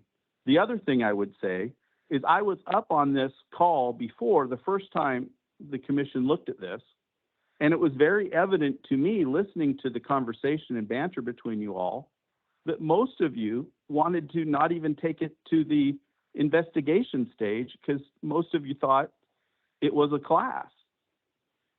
You ended up taking it to the investigation stage. Great. The investigator tells me it's probably going to be dismissed. Okay. And then a week or two before this happens, all of a sudden I'm being told that, hey, we're going to find you in fault. It's a very frustrating thing. I know it's badly written. I know it's a tough situation that we're all in, but it's just, from my point of view, it's very frustrating that I had experts there to help me. I didn't try to get my wife something that she shouldn't have got. She was in a large group, and yet here we are. We're at this point where you're going to possibly decide I am at fault for something that there was multiple steps that could have helped me being the biggest one. I completely agree. But every step we took, I was being told, oh, don't worry, this is going to go away. This is going to go away. This is a class. So that's my frustration, and that's all I'd like to share. Thank you for those comments, Mr. Morse. And certainly we appreciate your patience with this process and your candor about your experience. And as you've correctly noted, this is not an easy issue from a legal perspective. So we're all sort of trying to come to an understanding of what the law requires us to do. So with that, I'd like to turn to my fellow commissioners and just, it looks like Commissioner Fiscum. Chair, thank you. My comment, it may be half on point and half off point, but one of the things I'm reflecting on as I sit here during this day-long meeting is the various comments that have existed on what a class is and what a class is and how one is established. I appreciate the comments from more learned persons than myself on this issue. So apart from this issue only, it would help me as a commissioner to have an explanation of what the steps are that as a commission we need to go through with our staff to decide whether a class exists.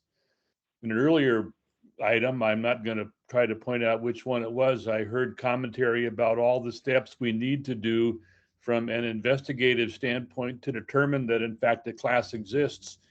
And if there is a template or a summary of what those steps would be for us to consider, that would be very helpful to me, not only in this matter, but in other matters we face where the subject of class comes up. Thank you, Chair. I can answer that question, Chair. Yes.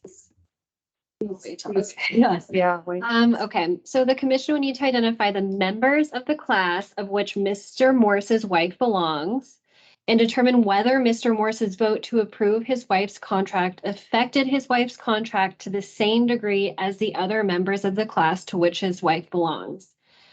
Potential members of a class could include all the teachers facing contract renewals within the district or some lesser group of specific teachers in specific years of service. Thank you for that explanation. Sounds like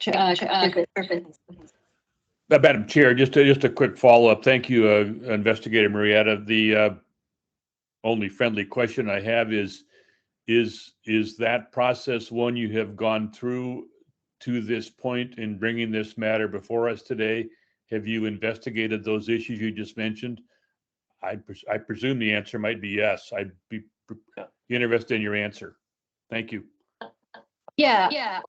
I got those contract renewals randomly selected for you guys to kind of look at and see whether, they're all the same or whether there are differences and help apply that in determining whether there's a class.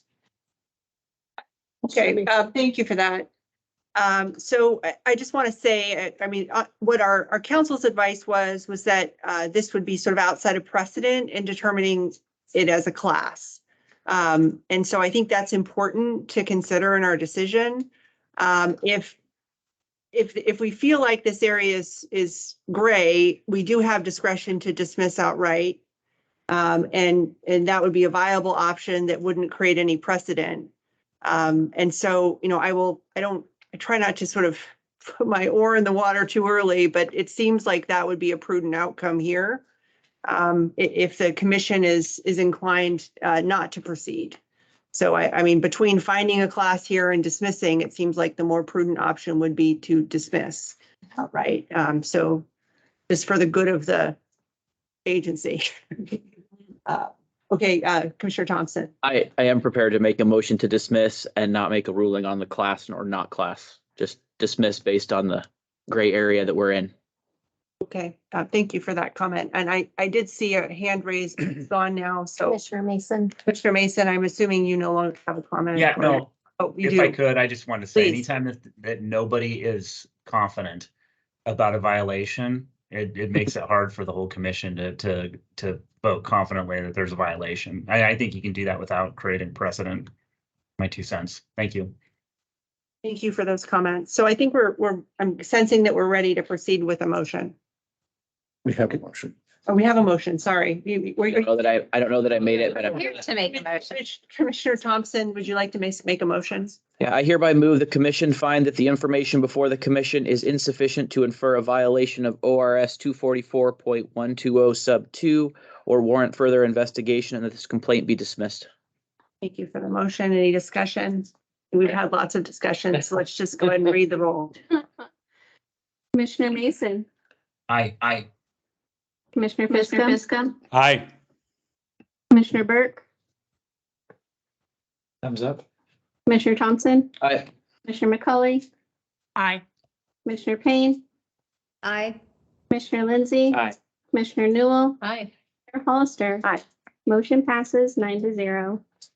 Okay, Mr. Morse, we've just voted to dismiss this matter. So that means it's been concluded, and we'll send you a letter confirming that. Thank you for your patience with this process and for joining us here today. Thank you for hearing me. Everybody have a nice weekend. Hopefully you can get out of there pretty soon. You too. Meetings are tough. Yeah. Thanks. Okay, Bye. thank you. Goodbye. Okay, we have a group of a bunch of items, and I'm assuming we're gonna hear those together. 43 through 48 we'll hear together, together. and they are online, including their attorney. Okay. Are we okay to keep going, folks? Yes. All right, terrific. All right, we're gonna go ahead and proceed then.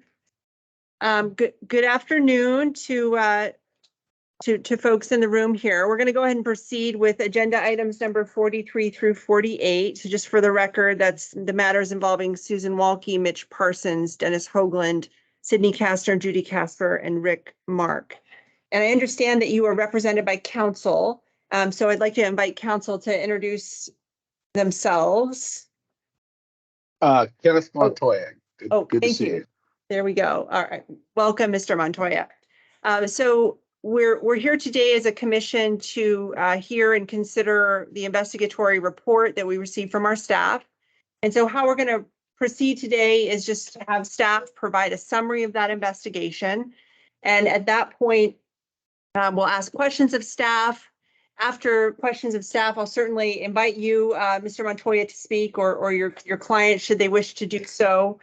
Because of limitations of time, I will ask that you limit your comments to 3 minutes. And so hopefully that's sufficient. And then we'll go ahead and move on to a discussion of a potential motion. Today, the 2 options before us are either to move to dismiss the matter or to make a preliminary finding of a violation. So we'll go ahead and have a motion and discuss it and decide how to move forward at that time. So with that, I think we're ready for our staff report.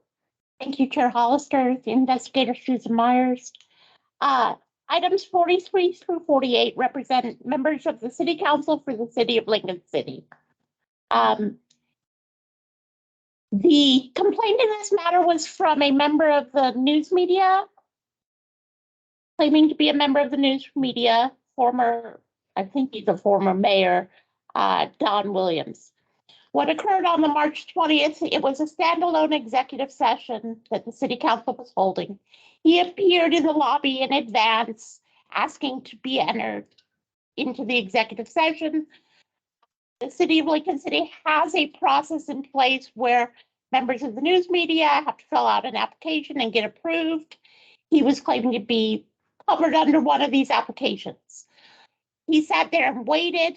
The executive session, however, did start while he was not in the room. But what appears to have occurred is that the city manager and the city attorney were in their offices looking for the application that covered him. And no one ever told the city council that he was out there claiming to be media wanting to come in. So the issue for us at preliminary review was, did the city council know? And was it the city council that excluded him from these first 4 minutes of the executive session? And based on the information developed in our investigation, the city council did not know he was out there waiting, and was not the group that decided whether to admit or exclude him. In this case, so the recommendation of the reports in your meeting books is that this matter be dismissed. I would encourage the city council and its staff to get some additional training. Thank you, Investigator Myers, for that report. So with that, are there any questions from commissioners for staff? Yes, please. Not really a question, but just a comment that I support the recommendation to move to dismiss. Thank you for that. Okay, seeing no other questions or comments, I think we're ready to move to you, Mr. Montoya, if you'd like to make a statement. A very brief statement. I had a judge very early in my career said, if they're going your way, sit down, shut up, don't put your feet in your mouth. So I'm going to do just that unless the commission has any questions for us. We're going to say that the investigator has done an admirable job of accurately representing what occurred, and we certainly support her recommendation. Thank you for that. And I'll certainly echo our investigators' comments, that we would welcome the opportunity to offer some additional education to the city council. It's in everyone's interest that you have the resources you need to follow the law to the letter. So with that, unless there's any other comments from commissioners, I think we're ready to have a motion. Yeah, Chair Hollister, I hereby, with respect to agenda item 43, Susan Walke, I hereby move that the commission dismiss the complaint against her. Okay, let's call the roll. Commissioner Burke? Commissioner Burke? Wait for that. Commissioner Thompson? Aye. Commissioner McCauley? Aye. Commissioner Payne? Aye. Commissioner Lindsay? Aye. Commissioner Newell? Aye. Commissioner Mason? Aye. Aye. Commissioner Fiscum? Aye. Go back to Commissioner Burke. Commissioner Burke, we're not hearing or seeing you, so we're going to mark you as, I guess, absent. Yeah. Okay. Chair Hollister? Okay, aye. Excellent. Motion passes 8-0. Excellent. Chair Hollister, regarding agenda item number 44, Mitch Parsons, I hereby move that the commission dismiss the complaint against Mr. Parsons. Sorry. Sorry, go ahead. Commissioner Burke did vote on chat right as Commissioner Lindsay started the next motion. I apologize. And he voted aye. For the record, motion passes 0. All right. Okay, thank you. So moving on to agenda item number 44 involving Mitch Parsons, we have a motion to dismiss. If you could call the roll. Yes. Commissioner Thompson? Aye. Commissioner McCauley? Aye. Commissioner Payne? Aye. Commissioner Lindsay? Aye. Commissioner Newell? Aye. Commissioner Mason? Aye. Aye. Commissioner Fiscum? Aye. Commissioner Burke? He's left the meeting and he's going to try to re-enter. Okay, we'll skip him. Chair Hollister? Aye. Motion passed 8-0.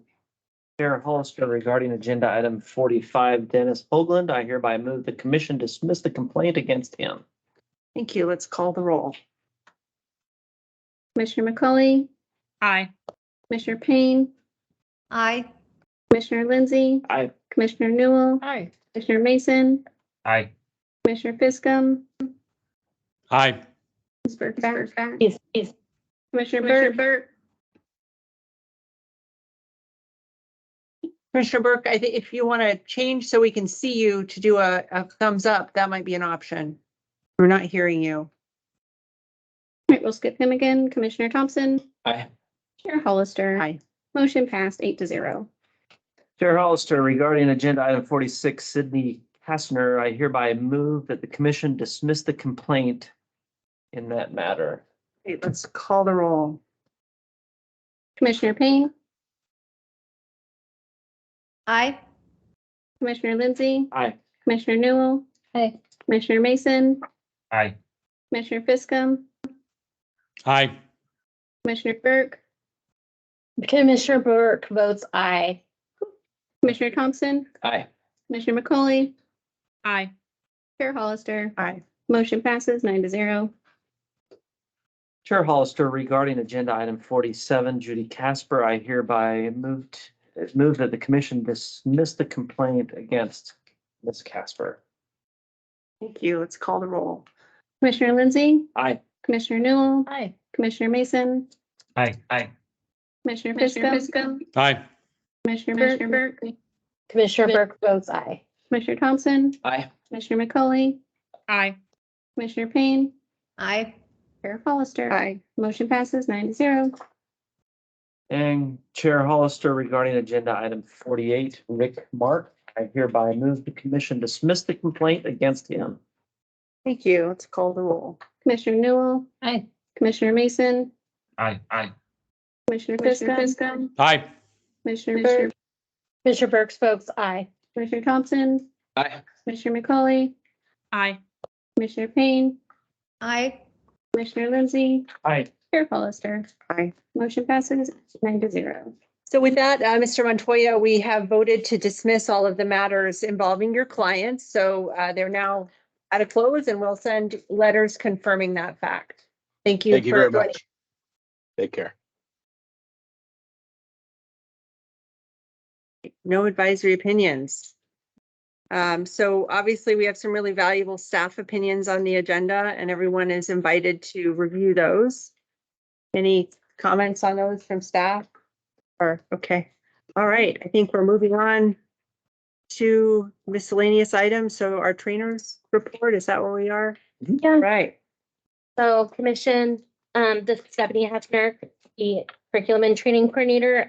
You will see in your meeting books our trainings that we have done since the last commission meeting. The big news obviously is the onboarding of our 3 new trainers, which is started November 1st and then again this Monday for some of them. So we're in the middle of that. Some highlights that we want to point out from what we've been doing, Susan, Ron, and Sean, our counsel, presented at the Attorney General's Public Law Conference on ethics law. It was one of the most well-attended sessions during this year's conference. So I would just, good work. Also, Charlie and Susan attended the first annual Secretary of State's Auditors Summit and presented also in the middle of everything. The Oregon Community College Executive Assistance Network Conference, OSBA's annual convention, the Association of Oregon Counties annual conference, and Oregon Counties Council Association's conference have all been in the last week. And they have all wanted updates on what public meetings law, the part that we can talk about, which is the new complaint process. And some of the changes coming, and also a review of the executive session provisions. So we've been very busy with those pieces. Lots of questions coming up about public meetings law. It's lots of ideas and things to talk about in the rules making process which has been excellent that we've been getting that feedback. We're partnering with the Department of Justice to create a Chapter 244 training specifically for DOJ staff for their, not on how to apply it for their clients, but how it should impact them themselves as public officials. And it looks like we will be offering that in December. They just got back to me with the tentative date today. And then we are also partnering with the Elliott State Forest Transition Director. The Elliott State Research Forest is going to be a new state agency next year. However, there's been in the last 2 days a lot of pieces in the news about them. So I'm not quite sure where we're at with that, but we're going to be working with them to make sure that their board gets training as they become this new state agency. Wonderful. Well, it sounds like there were some doozies in there, so congratulations on making it through this last time period. And I certainly nominate our council here to answer all the hard questions when you partner with the Department of Justice to create a Chapter 244 training. So sure they would be eager to assist. Great. Any other questions or thoughts on trainings? Sure we'll be seeing an uptick. Yes. That's wonderful. Ron, I'm turning it over to you. Okay. So a lot of things have happened since the last time we got together. We did put together the forecast. So we have a forecasting model put back together. And as you can see, we're doing pretty well early on. We're almost at $700,000 surplus at this point. So the agency, I think, will be left in better financial condition than when I saw it 17 years ago. So, yeah. So I think I got the world record. I think Pat had 16 years, so I think I have the world record now, 17. So somebody's got to try to beat No, that. that's why you stuck around that extra year. I have the records. Infants. Told my wife was married before. I told her on the 11th year, I have the record now. So we're at 30 now, I will say, but yes, yeah, I got it forever. Winning. Anyway, we're completing the legislative approved budget books. If any of the commissioners would like to have the actual copy of the budget, I'm happy to send it out to you.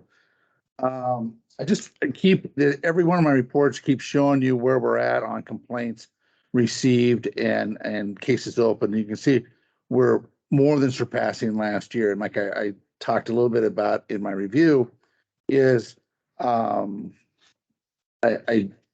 think you're going to have some more work to do. We've got another area of law that happens here, but it seems like at this point we're getting a lot of complaints. I got a kick out of, we had a Friday off for Veterans Day, and how many complaints came in on Friday? It's like, wasn't a day off for complainers because they were sending them in.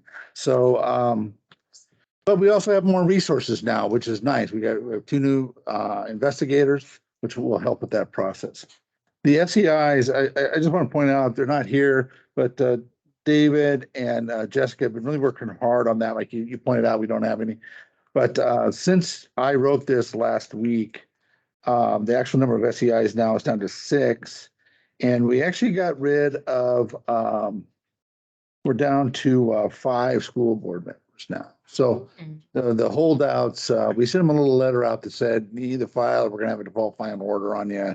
And I think hopefully that encouraged the people to do it, but we're getting that down to a real low level. So they worked very hard in getting a hold of people and getting them filed. Going on, you've met all the new folks. You'll get to know them over time. They'll be presenting to you. Again, I would encourage you to, if you see some trainings in your area, to come out to those trainings. I know you guys are all busy, but step in. We may put you on the spot. You can explain like the class exception to. But no, I'm just teasing. But it's not a class. But we will. I think that the trainers and stuff would really like that. And even if it's a electronic one, jump in, be part of it, and you can kind of see what the employees are doing out there and the good work that they're doing each and every day. So we finally completed the lease agreement. The state of Oregon did a study that 43% of their space is not being used right now. So there's a real push to try to get you down to the Capitol Mall, but I'm a real advocate of not being in the Capitol Mall because you got to pay for parking out there. And the actual lease amount for space is higher than I pay here. And so it saves the agency money to be here and the employees money not have to pay for parking if you can get a parking place down there, which you probably can't at this point. So And all the plants would die. 'cause all the plants would die. Windows exist anywhere. Isn't that from Stripes? Yeah. You leave, all the plants will die. But anyway, so anyway, oh, That goes you back. tell it's like one of my latter reports. So, yeah. So, but what we did here, we renegotiated our contract on all the space we have. So by lowering the cost, because we were on a 5-year lease with them, and I think we still had like 3 to go. Anyway, when we took them the extra area over here, they were advertising that for a lower rate. We had them bring the whole rate down.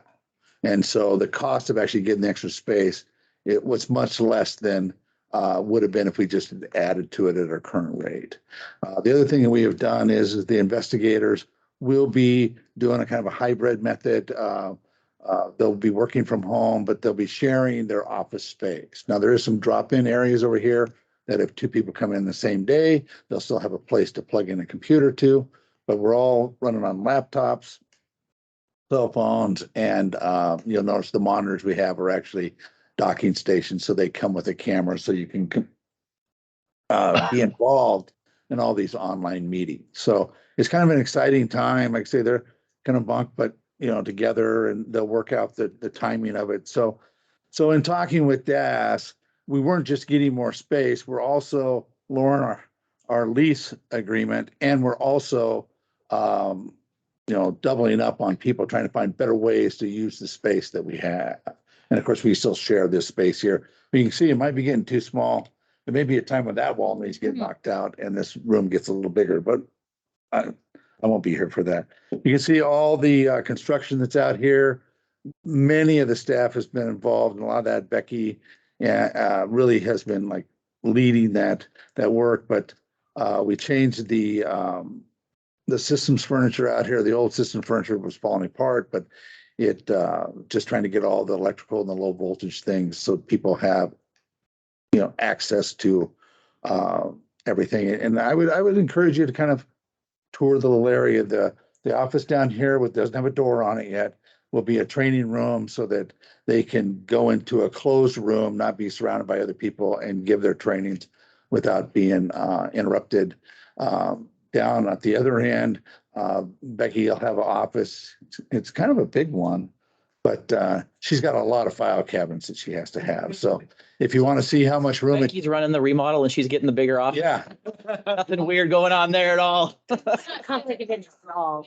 Since I have been without an office or anything for about 2 weeks and have just been floating. Oh. But if you, she's going to get all the file cabinet. If you look at my office and what those file cabinets, because they're in my office right now, it's hard for an older, heavier guy to get around in there right now. There's not a lot of room for me to go by. So it'll be going to look much smaller once we fill it up with the stuff. But I think it's exciting to have some more areas. And then David and Jessica are down here. And then we're going to be hiring a new administrative specialist too.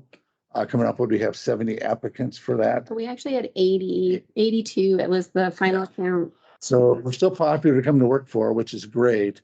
And they'll be down there. So essentially administration is going to be down at this other end, and the people, the investigations and training will be down in the current space that we're in. So kind of a fun time, but they say it's been pretty discombobulated, lots of things all over the place. So we've met all our reporting requirements for key performance measures and the other things that are out there.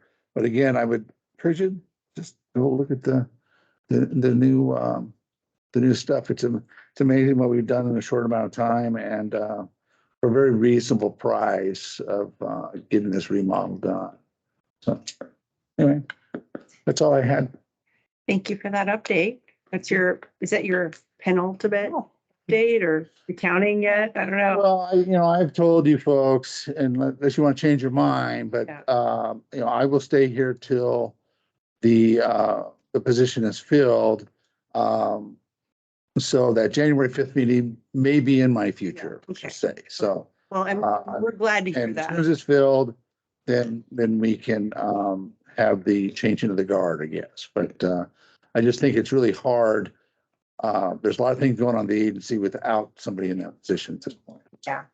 I think we were just planning, his last meeting was the January meeting. Okay. In our head, or at least Susan and in Steph's head, the three of us. Right, right. We had just pictured him staying until January. That makes sense. And that certainly makes sense to me. When looking at the hiring calendar, someone would have to be able to start immediately.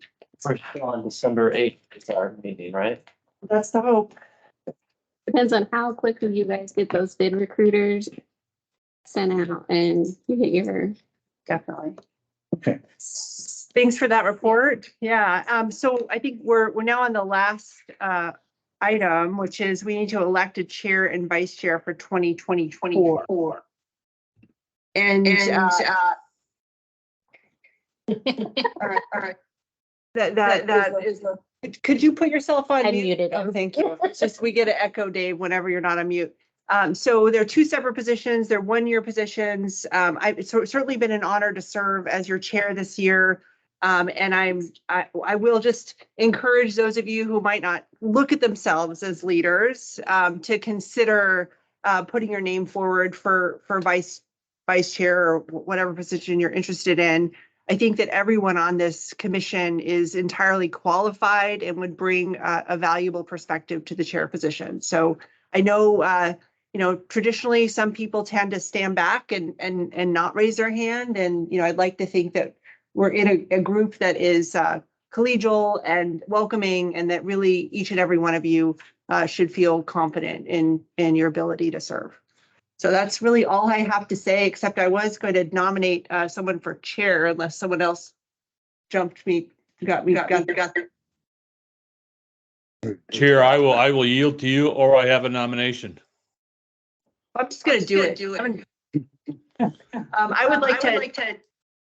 I did it. Thank you. I would like to nominate my vice chair, Sean Lindsay, for chair for the 2024 year.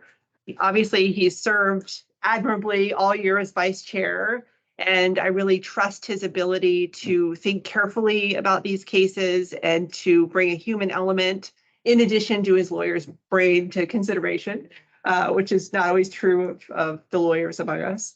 So I think he would be a great asset to the commission, and I nominate him for chair. So thank you, Chair Hollister. I'm willing to accept that nomination, and more importantly, thank you for your wonderful service, right, everybody? Absolutely. It's not over, Dan.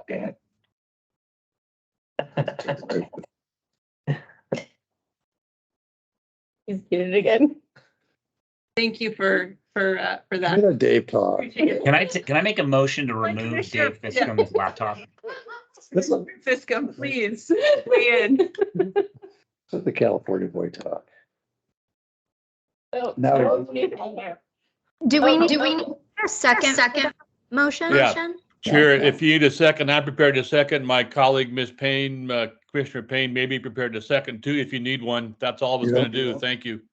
Do we need a roll call though? We don't need a second, but we can always put both of you down as seconding. That's fine. But I think we do need a roll call vote. So let's go ahead and call the roll. Okay. Commissioner Mason, Aye. Commissioner Fiscom, Aye. Commissioner Burke, Aye. Commissioner Thompson, Aye. Commissioner McCauley, Aye. Commissioner Payne, Aye. Commissioner Lindsay, Aye. Commissioner Newell, Aye. Chair Hollister. Aye. Motion passes 9-0. Congratulations. Yeah. That's effective January 5 Yes. or June 4th. Oh, no, I'm not keeping. I submitted there. When is it effective? But it's yearly, so. Yeah, January. Yeah, You'll be January. the chair at the next meeting. In the January meeting. Yes. We have the two tentative. No, I understand. regular meeting of the commission, Yes, yes. January 5th. Happy to And pass. Commissioner Burke wants to make sure that Chair-elect Lindsay knows that Commissioner Burke did vote for him. Okay. We heard it. Okay, and we did hear. I've already heard it. Wonderful. So now we're going to move on to the vice chair position. You know, this is not a done deal. We don't have somebody, you know, lined up, ready to go. So yeah, you should certainly feel free to express interest should you have it. Yes. And I'll just add to that, you know, in 25 will be a legislative year, and a lot of times the vice chair does move to the chairship. So keep that in mind.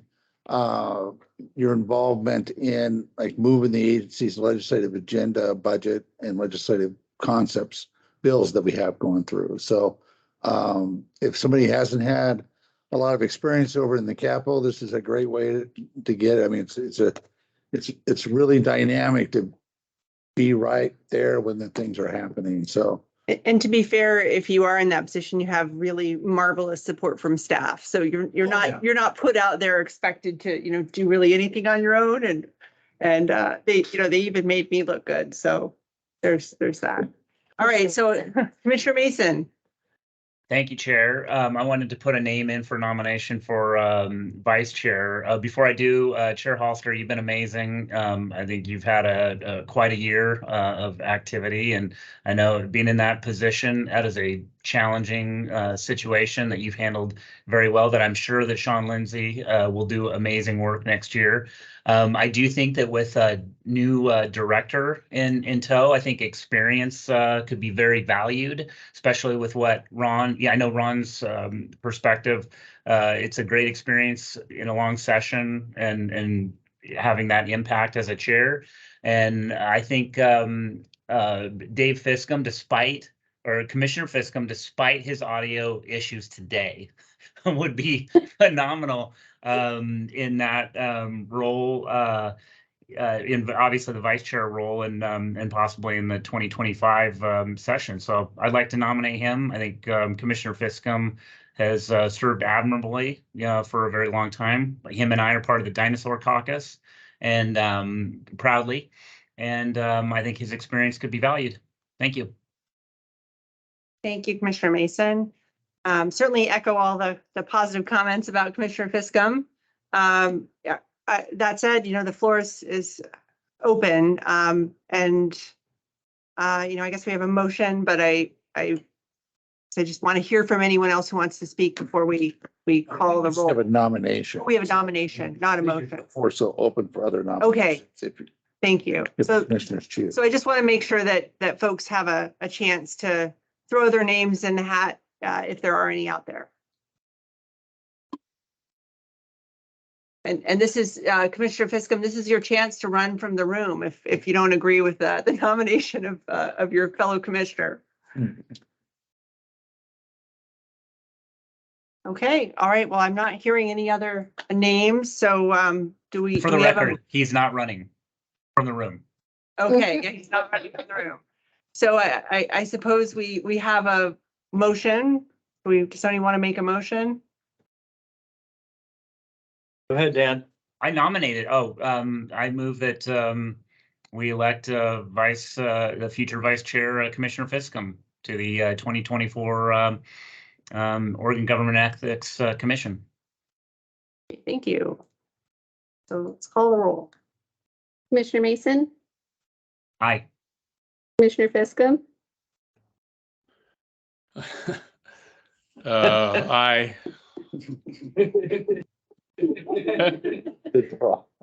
Commissioner Burke, Aye.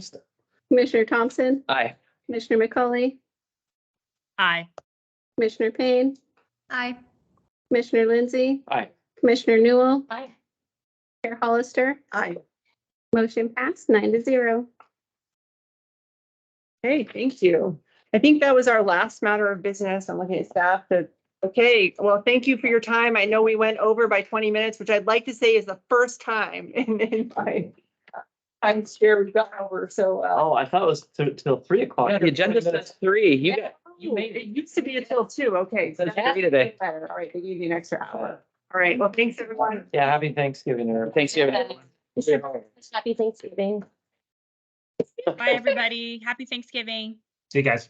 So I'll tell you that. Had a conversation with this spot.